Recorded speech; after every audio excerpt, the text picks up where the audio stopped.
सर्वात आधी IPLला ड्रीम इलेव्हनमध्ये करोडपती जे झालेत त्यांचे सगळ्यात आधी अभिनंदन. पण जे करोडपती झाले नाहीत, त्यांनी जिद्द सोडायची नाही, हार पत्करायची नाही, जिंकून दाखवायचं.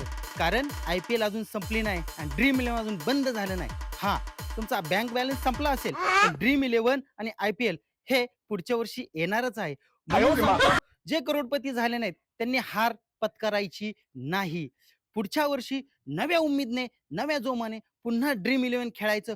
पुन्हा 5 ते 10,000 संपवून टाकायचे. 5 ते 10,000 अकाउंटमधनं खाली करायचे. पण ड्रीम इलेव्हन सोडायचं नाही. जिद्द सोडायची नाही, जिंकूनच दाखवायचं. तुझीच बोली, तुझीच गाथा, तुझ्या यशाचा तूच विधाता. उठ रे, चल रे, उड रे, झेप घे कर निश्चय.